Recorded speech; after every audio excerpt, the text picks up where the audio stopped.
Hello friends. So in this lecture we will understand the rule of nomenclature for the fused system. तो अब जो fused ring है उनके लिए कुछ रूल डिसाइड किए गए हैं and it is very very important. तो आप इस वीडियो में पूरा ध्यान दीजिए और इसे अच्छे से नोट कीजिए. अब इसका अगर फॉर एग्जांपल हमें ऐसा एक फ्यूज रिंग सिस्टम मिलता है तो हम इसको किस तरीके से नॉमेनक्लेट कर सकते हैं. तो इसे नॉमेनक्लेट करने के लिए सबसे पहले हमें ये देखना है कि क्या ये रिंग आपस में मिल के कोई एक ऐसा बड़ा रिंग बना रही है जिसका कोई कॉमन नेम है, सच एज इंडोल या क्विनोलिन या आइसोक्विनोलिन. तो सबसे पहले हमें वो आइडेंटिफाई करना है. अगर इन केस वो ऐसा कुछ कॉमन नेम बना रही हैं तो डायरेक्टली वो कॉमन नेम आप लिख देंगे तो आपका नॉमेनक्लेट हो जाएगा वो मॉलिक्यूल, सच एज इंडोल और एल्स क्विनोलिन. तो आपको जस्ट वो नाम लिखना है. लेकिन अगर ये आपस में मिलकर कोई कॉमन रिंग नहीं बना रही है, कोई एक ऐसा मॉलिक्यूल नहीं बना रही है जिसका कोई कॉमन नेम हो, तो फिर आपको कुछ रूल्स अप्लाई करना है इनके नॉमेनक्लेचर के लिए. तो चलिए सबसे पहले हम स्टार्ट करते हैं. इसमें हमने ये बाईसाइक्लिक रिंग लिया है. तो इसके कुछ रूल होते हैं. फर्स्ट रूल होता है कि अगर दो रिंग में से किसी भी एक रिंग में नाइट्रोजन है तो कंपलसरी वही आपका बेस कंपोनेंट होगा, वही आपका पेरेंट रिंग होगा, वही आपका मेजर रिंग होगा. तो जो मेन आपका बेस कंपोनेंट है जो सफिक्स में आप लिखेंगे उसे आप मेजर रिंग भी कह सकते हैं, आप बेस कंपोनेंट भी कह सकते हैं, आप पेरेंट रिंग भी कह सकते हैं. तो यहाँ पे अगर हम देखें तो इन दोनों रिंग में जो नाइट्रोजन है, नाइट्रोजन कंटेनिंग रिंग आपका मेजर रिंग होगा और ये रिंग आपकी माइनर रिंग होगी. तो सबसे पहले हम देखते हैं, हमने आइडेंटिफाई किया है. आइडेंटिफाई करने के लिए हमें इस मॉलिक्यूल को बीच में से तोड़ना है. तो हमें दो रिंग सेपरेट होकर मिल जाएगी.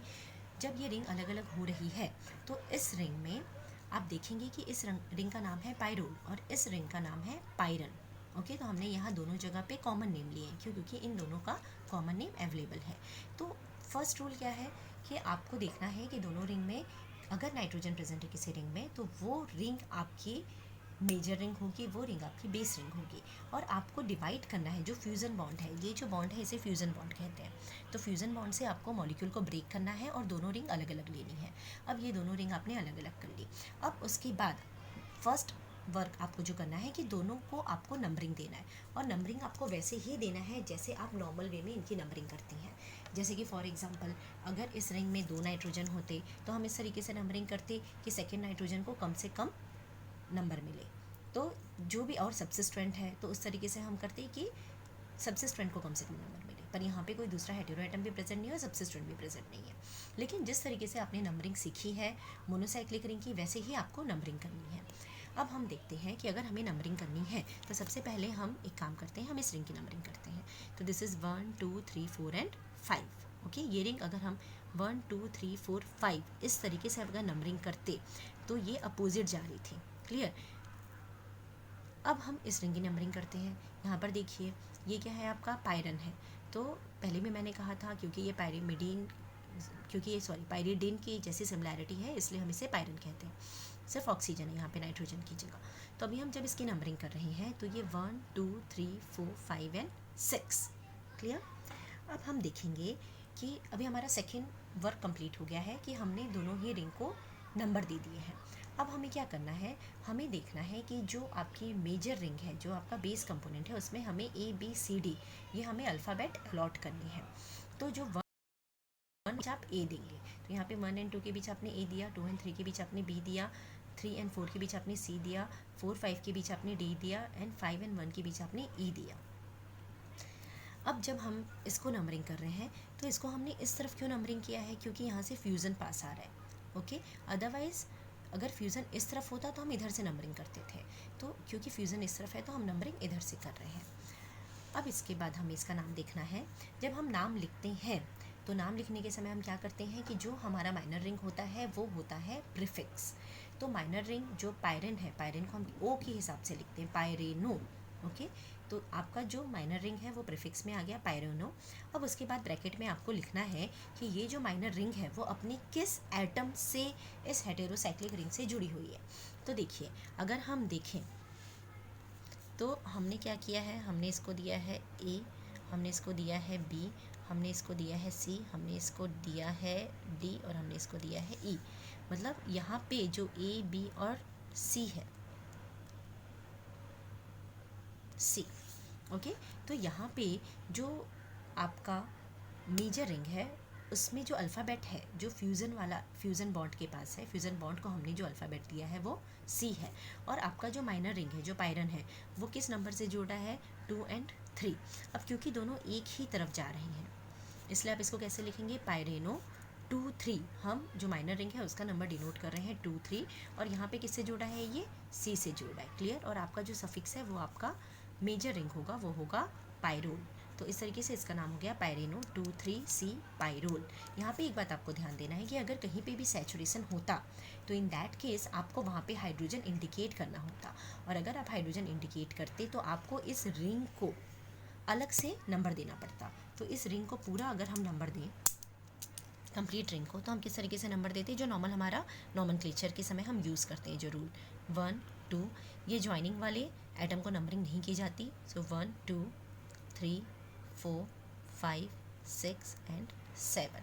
तो इन केस अगर कहीं पे सैचुरेशन होता तो हमें वो 5H या 4H इस तरीके से अलग से दिखाना पड़ता। तो फिलहाल यहाँ कहीं पे भी ऐसा कोई सैचुरेशन नहीं है, तो इसका नाम हम लिखेंगे पायरेनो 2 3 C पायरोल। अब एक क्वेश्चन ये उठता है कि अगर हम नंबरिंग इसकी 1 2 3 इस तरीके से ना करके 1 2 3 इस तरीके से करें, क्लियर? क्योंकि तब भी इसको C ही मिल रहा है, तो फिर उस तरीके से नंबरिंग हमने क्यों नहीं की? उस तरीके से हमने नंबरिंग इसलिए नहीं की क्योंकि इन दैट केस जो आपका पायरन है उसकी नंबरिंग तो ऊपर की तरफ जा रही थी और इसकी नंबरिंग नीचे की तरफ आ रही थी। क्लियर? तो अगर हम 1 2 3 इधर से भी 3 आ रहा है और 1 2 3 इधर से भी 3 आ रहा है, अगर हमें पास 2 ऑप्शन है तो हम क्या करेंगे? हम उस तरीके से नंबरिंग करेंगे कि दोनों का जो फ्लो है नंबरिंग का वो एक ही तरफ हो। क्लियर? सो इसका नाम हम रख रहे हैं पायरेनो 2 3 C पायरोल। चलिए अभी हम कुछ और रूल देखते हैं। तो जो इसका एक रूल है उसमें मैंने आपसे कहा था कि जो भी आपका माइनर रिंग होगा वो हमें एज एन प्रीफिक्स यूज़ करना है। तो फॉर एग्जांपल अगर आपका माइनर रिंग है फ्यूरॉन, तो फ्यूरॉन आप कैसे यूज़ करेंगे? फ्यूरो। अगर इमिडाजोल है तो आप कैसे यूज़ करेंगे? इमिडाजो। अगर आइसोक्विनोलिन है तो आइसोक्विनो। पायरिडीन है तो पायरिडो। क्विनोलिन है तो क्विनो। थायोफिन है तो थाइनो। पायरन है तो पायरेनो। तो इस तरीके से आपका जो प्रीफिक्स होगा उसकी एंडिंग ओ से आपको करनी है। अभी जैसे हमारे पास यहाँ पर पायरेन आया था, तो पायरेन की एंडिंग हमने किससे की थी? पायरेनो से की। अब हम देखें एक दूसरा एग्जाम्पल। तो नेक्स्ट रूल के हिसाब से चलिए अब हम ये मॉलिक्यूल लेते हैं। नेक्स्ट रूल क्या कहता है कि if nitrogen is absent from all the ring, अगर आपका जो एक मॉलिक्यूल है बाईसाइक्लिक मॉलिक्यूल है उसमें कहीं पर भी नाइट्रोजन नहीं है, जैसे कि देखिए इस रिंग में कहीं पर भी नाइट्रोजन नहीं है, तो अगर नाइट्रोजन एब्सेंट है आपके रिंग में से तो choose the ring containing a hetero atom which have high priority. तो आपको क्या करना है कि आपको हेटेरो एटम देखना है। देखिए अगर नाइट्रोजन है तो कंपलसरी आपको नाइट्रोजन वाली रिंग ही आपको कंसीडर करनी है एज एन मेजर रिंग। लेकिन अगर नाइट्रोजन नहीं है तो आप क्या करेंगे? फिर आप देखेंगे कि बाकी के जो हेटेरो एटम प्रेजेंट है उसमें प्रायोरिटी किस में है। तो अभी हम जैसे जानते हैं कि जो ओ की प्रायोरिटी होती है वो एस से ज़्यादा होती है, तो मैंने आपको कैसे याद रखने बोला ऐसे कि ओस नो प्रॉब्लम, तो ओ एस एन पी आप इसे इस तरीके से भी याद रख सकते हैं, ओस oh yes no problem, oh yes no problem. तो उसमें भी आप ओ एस एन और पी इस तरीके से प्रायोरिटी डिसाइड करते हैं।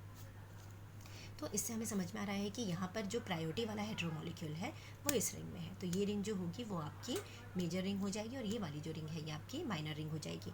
तो माइनर रिंग आपकी प्रीफिक्स में जाएगी और मेजर रिंग आपकी सफिक्स में जाएगी।